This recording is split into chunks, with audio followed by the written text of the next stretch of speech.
ഞാൻ ഈ ഫേസ്ബുക്കിൽ പെട്ടെന്ന് ഞാൻ ഇന്ന് രാവിലെ 7 മണിക്ക് എനിക്ക് പ്രചാരണത്തിന് പോകണമായിരുന്നതുകൊണ്ട് പത്രം തുറന്ന് നോക്കിയപ്പോൾ കണ്ട ഈ വാർത്തയുടെ പുറത്ത് ഞാൻ എത്രയും ചുരുങ്ങിയ വാക്കുകൾക്ക് പ്രതികരിക്കാമോ അത്രയും ചുരുങ്ങിയ വാക്കിലാണ് പ്രതികരിച്ചത്. അതിലിങ്ങനെ ഒരു വ്യാഖ്യാനം വന്നു എന്നറിഞ്ഞപ്പോൾ തന്നെ ഞാനത് തിരുത്തി. ഞാൻ പ്രചരണത്തിനിടയിലൂടെ തന്നെ അത് തിരുത്തി.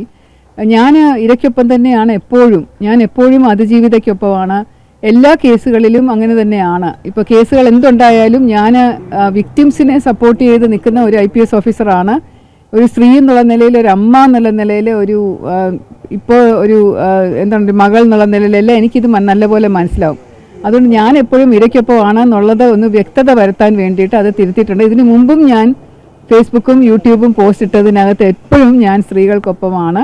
ഇതിലെന്തുകൊണ്ട് ഇത്ര വൈകി എന്നതിൻ്റെ ഒരു ദേഷ്യം മാത്രം. പോലീസിന് സുവമോട്ടോ കേസ് എടുക്കായിരുന്നു, അവരെടുത്തില്ല. പരാതി ഉയർന്നിട്ട് ഇപ്പോൾ ഇത്രയും നാളായി, എന്നിട്ടും അതൊന്നും നടപടിയായില്ല എന്നൊക്കെയുള്ള ഒരു ദേഷ്യം കൊണ്ടും ആ ഒരു പെട്ടെന്നുള്ള ഇമോഷൻ കൊണ്ടും ഇട്ടതാണ്.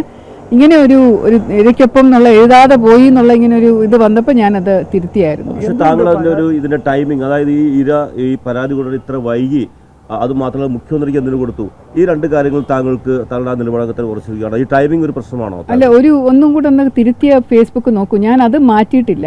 അതായത് ഈ ഒരു സമയത്ത് ഇങ്ങനൊരു കേസ് എടുത്തു കഴിഞ്ഞ ഒരു ശബരിമലയുടെ ഇഷ്യൂവിൽ നിന്ന് ശ്രദ്ധ തിരിക്കാൻ വേണ്ടിയാണോ എന്നുള്ളത് ഇപ്പോഴും എൻ്റെ ഒരു സംശയമാണ്, നിലനിൽക്കുന്നുണ്ട്. അത് വൈകിയതിൻ്റെ ഒരു പ്രതിഷേധം. ഇത്രയും വൈകാൻ പാടില്ലായിരുന്നു. സമയം എന്ന് പറയുന്ന പ്രധാനമാണ്. ഓരോന്നിനും അതിൻ്റെതായിട്ടുള്ള സമയമില്ലേ. മുഖ്യമന്ത്രിക്ക് പരാതി കൊടുത്തതിൽ എന്ത് തെറ്റാണ് കാണുന്നത്? വേണ്ട ആവശ്യമില്ല. കാരണം ഇത് സുവമോട്ടോ ആയിട്ട് എടുക്കാവുന്ന കേസാണ്. ഒരു പരാതി ഒരു പെൺകുട്ടി എവിടെയെങ്കിലും ഉന്നയിച്ചോ അതിനെപ്പറ്റി അറിയുകയോ ചെയ്തു കഴിഞ്ഞാൽ അപ്പം കേസ് എടുക്കാം. അത് പോലീസ് എന്തുകൊണ്ട് ചെയ്തില്ല, എന്തിനാണ് ഇത്രയും ലേറ്റായിട്ട് അത് മുഖ്യമന്ത്രിക്ക് കൊടുത്താലും ഞങ്ങൾ കേസ് എടുക്കുകയുള്ളൂ എന്നുള്ളൊരു നിലപാട് പോലീസ് എടുത്തതിൻ്റെ എതിരെയാണ് ഞാൻ പറഞ്ഞത്. അതായത് ഇതിപ്പോൾ ഒരു പൊളിറ്റിക്കൽ മോട്ടീവായിട്ട് ഈ കേസ് പരാതി കൊടുത്തു എന്ന് കരുതുന്നുണ്ടോ? CM-ന് നേരിട്ട് കൊടുത്തുകൊണ്ട് ഈ ഒരു സമയം നമ്മുടെ ഇലക്ഷൻ്റെ സമയമാണല്ലോ, തിരഞ്ഞെടുപ്പിൻ്റെ സമയം. അപ്പോൾ നാടിൻ്റെ വികസനം മുൻനിർത്തി നമ്മൾ പ്രവർത്തിക്കുമ്പോൾ നമ്മൾ ഈ ഒരു പ്രചരണ വേളയിൽ നാട് വികസിക്കണം, എല്ലാം നല്ലതാവണം എന്നുള്ളൊരു ചിന്തയിൽ വരുമ്പോൾ ഇങ്ങനെ ഒരു ആറ്റിറ്റ്യൂഡ് കാണുമ്പോൾ ഉള്ള ഒരു മനസ്സിലൊരു ചെറിയ രോഷം ഉയർന്നു വരുന്നില്ലേ? അപ്പോൾ അത് ഈ വിക്ടിം പരാതി കൊടുക്കാനും വൈകിയതിൽ താങ്കൾ എന്തെങ്കിലും ഒരു ഇത് കാണുന്നത്, ഒരു ഇഷ്യൂ കാണുന്നുണ്ടോ? ഇല്ല, വൈകിയെന്നല്ല, വിക്ടിമിൻ്റെ പരാതിയെ ആവശ്യമുണ്ടായിരുന്നില്ല. അത് നേരത്തെ തന്നെ പോയി പോലീസ് കേസെടുത്ത് വാങ്ങേണ്ടതായിരുന്നു. FI സ്റ്റേറ്റ്മെൻറ്റ് എടുത്ത് ഒരു വിക്ടിം, ഒരു ചൂഷണം ചെയ്യപ്പെട്ട ഒരു പെൺകുട്ടിയാണ്. അപ്പോൾ അതിൻ്റെ ഒരു പരാതി പുറത്തു വരുന്ന ആ സമയം തന്നെ പോലീസ് കേസെടുത്ത് FIR ഇട്ട് പെൺകുട്ടി FI സ്റ്റേറ്റ്മെൻറ്റ് കൊടുക്കാൻ തയ്യാറായത് കൊണ്ടല്ലേ ഇത്ര നീണ്ടുപോയത്? അത് തയ്യാറാവുമായിരുന്നു. ഒരു പോലീസ് സുവമോട്ടോ ഒരു കേസ് എടുത്തിരുന്നെങ്കിൽ, വനിതാ പോലീസ് അപ്രോച്ച് ചെയ്തിരുന്നെങ്കിൽ തീർച്ചയായിട്ടും അപ്പോൾ കേസ് എടുക്കുമായിരുന്നു. ഇത്രയും നാൾ കാത്തിരിക്കേണ്ടി വരില്ലായിരുന്നു. ഇത് കാത്തിരിക്കുന്നത് എന്തോ നമ്മുടെ പ്രതിക്ക് എന്തോ സഹായം ചെയ്തു കൊടുക്കുന്ന പോലെയാണ് തോന്നിയത്.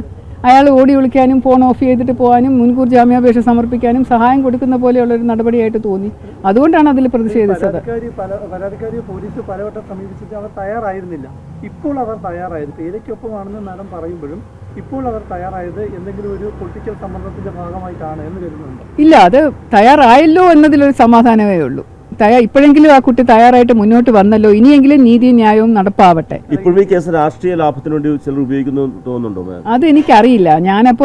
അപ്പോൾ തോന്നിയ ഒരു ഇമോഷന്റെ പുറത്ത് അത് എഴുതിയതാണ്. ഇനിയിപ്പോൾ നമുക്ക് ഭാവി കാണാം എന്താണ് നടക്കാൻ പോകുന്നതെന്നുള്ളത് നമുക്ക് നോക്കാം. ഒറ്റ കാര്യം കൂടി, ഇപ്പോൾ ശബരിമല സ്വർണ്ണക്കൊള്ള വലിയ ഒരു ചർച്ച ചെയ്യുന്ന അവസരത്തിലാണ്, അതിന്റെ ഏറ്റവും പീക്കിൽ നിൽക്കുന്ന അവസരത്തിലാണ് ഈ വിഷയം വരുന്നത്, ഈ പരാതിക്കാരുടെ പരാതി വരുന്നത്.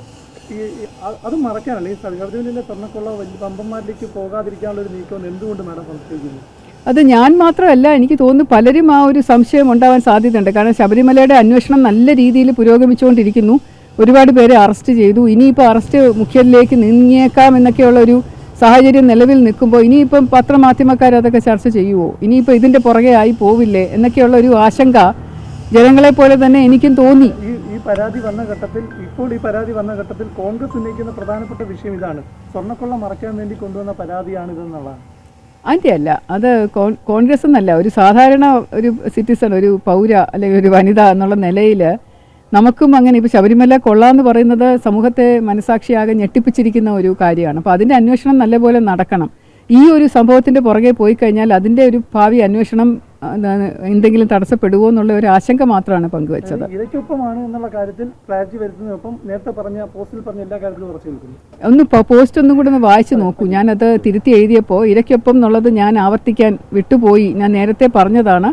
അത് ഈ ഒരു പോസ്റ്റിനകത്ത് വീണ്ടും പറയണ്ട എന്ന് വിചാരിച്ച് പെട്ടെന്ന് എഴുതിയത് കൊണ്ട് വന്നു പോയതാണ്. അതുകൊണ്ട് അത് ഞാനിപ്പോൾ വീണ്ടും ഉറപ്പിച്ച് പറഞ്ഞിരിക്കുന്നു. ബാക്കി കാര്യങ്ങളെല്ലാം ഞാൻ അതുപോലെ തന്നെ നിൽക്കുന്നു. ശരി.